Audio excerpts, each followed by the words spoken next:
So student, आज की video में हम कराने वाले हैं एग्रीकल्चर के 10 इंपॉर्टेंट क्वेश्चन जो कि आपके पेपर में ज़रूर आएंगे। सबसे पहला क्वेश्चन पूछा जाता है कि कॉपर की कमी के कारण पत्तियों में क्या होता है। हम सभी जानते हैं कि जब भी कॉपर की कमी होती है तो पत्तियों में एक क्लोरोसिस बीमारी आ जाती है। क्लोरोसिस का मतलब जैसे ये लिप्स है, पत्ती बना है, ठीक है, ये पत्ती बना है और पत्ती में ये रेखाएँ होती हैं, ये लाइनिंग्स होती है। तो यहाँ पे पीलापन, इसी रेखाएं में पीलापन आने लगता है, ठीक है। और जो कि होता है क्लोरोफिल के कारण। किसके वजह से होता है?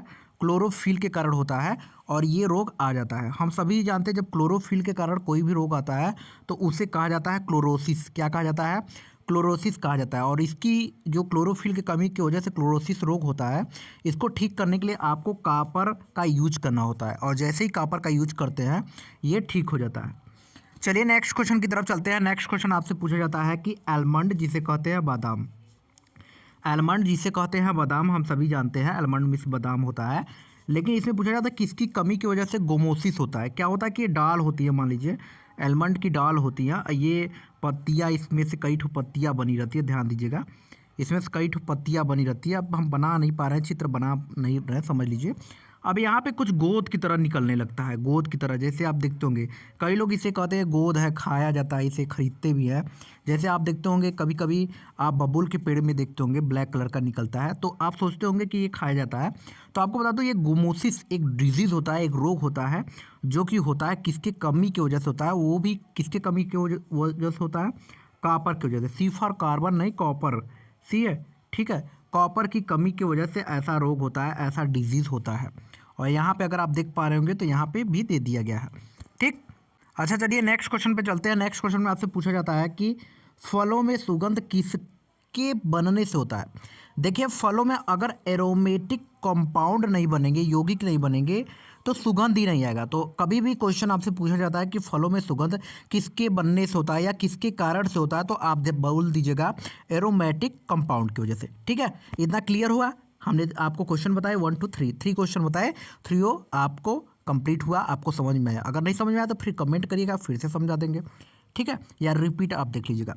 चलिए नेक्स्ट क्वेश्चन पे चलते हैं। नेक्स्ट क्वेश्चन बहुत ही अमेजिंग होने वाला है। नेक्स्ट क्वेश्चन अक्सर पेपर में पूछा जाता है कि जेली में पेक्टिन की मात्रा का परीक्षित किसके द्वारा होता है। तो यहाँ थोड़ा सा मिस्टेक हो गया टाइपिंग में, परीक्षण किसके द्वारा होता है, ठीक है। परीक्षण मतलब जांच कैसे करते हैं जेली में पेक्टिन कितना % है, तो वो करते हैं जेलीमीटर से। किससे करते हैं?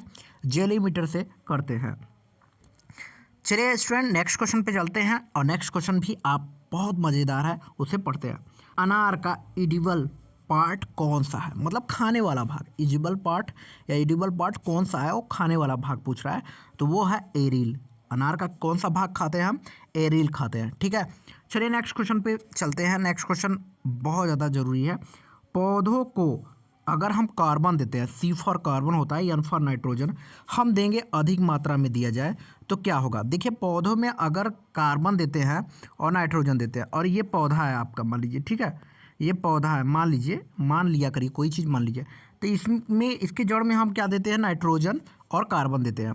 तो क्या होगा कि ये जो ग्रोथ होगा, इसकी पत्तियाँ बढ़ेगी, इसके शरीर बढ़ेंगे, स्टेम बढ़ेगा, और इसके मतलब शरीर का आकार जब बढ़ना स्टार्ट होगा तो वो कार्बन और नाइट्रोजन की वजह से बढ़ता है।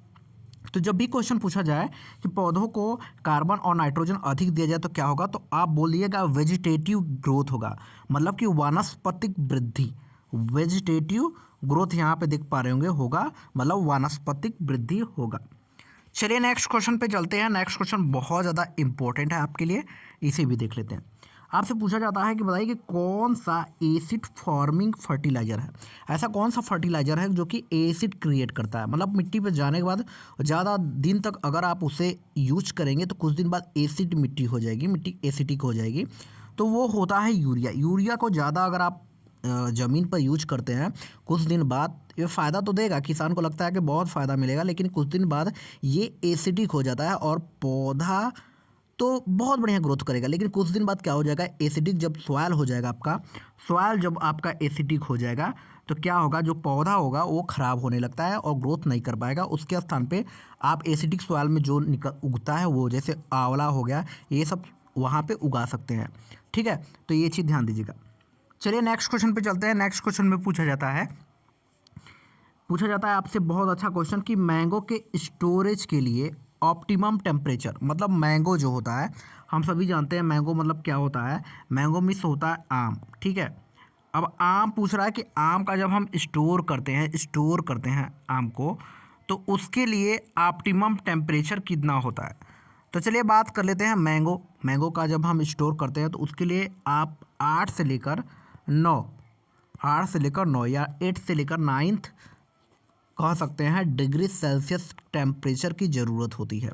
और उसके अंतर ही गत ये चीज़ रखा जाता है, उसी के अंदर मैंगो रखा जाता है। इतने स्टोरेज में मतलब 8 से लेकर 9 डिग्री सेल्सियस के अंदर रखेंगे तभी वो सही रहेगा, नहीं तो वो सड़ने लगेगा या तो ख़राब हो जाएगा, ठीक है। चलिए नेक्स्ट क्वेश्चन पे चलते हैं। नेक्स्ट क्वेश्चन आपसे पूछा जाता है और नेक्स्ट क्वेश्चन बहुत ही ज़्यादा मज़ेदार है। तो नेक्स्ट क्वेश्चन आपसे देखिए क्या पूछा जाता है, थोड़ा देख लीजिए। नेक्स्ट क्वेश्चन में पूछा जाता है कि बताइए कि सिट्रस में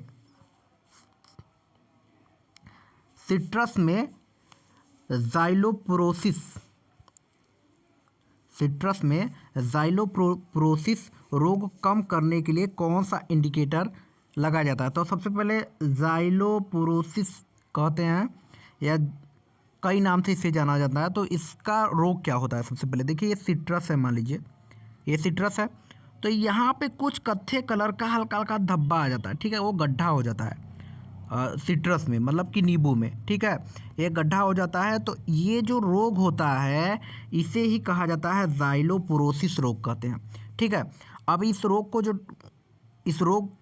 किसकी वजह से होता है। अब ये रोग हो जाता है फंगस की वजह से, कई प्रकार के रोगों से होता है। लेकिन सबसे पहले मैं एक चीज़ इसमें बता देना चाहता हूँ, वो समझिए, वो समझ लेंगे तो सब समझ लेंगे। अब ये जो रोग होता है, ये सिट्रस में जो धब्बा रोग होता है, यहाँ पे धब्बा हो जाता है, ये सिट्रस का फ्रूट है, इसमें धब्बा रोग हो जाता है। तो ये जो रोग होता है इसको कम करने के लिए हम लोग क्या करते हैं, जैसे सिट्रस के बहुत सारे पौधे लगा दिए, ठीक है। मान लीजिए ये पौधा है, मान लिया करो, कोई चीज़ मान लिया करो, सिट्रस का ये पौधा है, तो 3 पौधे हैं, इसमें एक इंडिकेटर पौधा हम लोग लगा देते हैं। और वो वैरायटी दूसरा होता है जिसपे सबसे ज़्यादा ये ज़ाइलोपोरोसिस जो डिजीज़ होता है वो सबसे ज़्यादा उस वैरायटी पर अटैक करता है, उस नींबू के वैरायटी पर अटैक करता है, तो वो पौधा लगाता है। तो वही पूछ रहा है कि कौन सा इंडिकेटर पौधा लगाएं नींबू में, हम टमाटर बोल रहे हैं, नींबू में, जिससे उसी पर अटैक करे, बाकी पर अटैक ना करे। तो वो जो पौधा होता है वो होता है ऑरलैंडो टैंगेलो, ये पौधा का नाम है और ये वेराइटीज़ है, ठीक है। ये पौधा लगाने के बाद सारे जो रोग होंगे, डिजीज़ होंगे, इसी के ऊपर अटैक करेंगे और बाकी किसी पे अटैक नहीं करेंगे, जिससे हमारा फ्रेश नींबू का पौधा बचा रहेगा और उसके फ्रूट भी बचे रहेंगे, ठीक।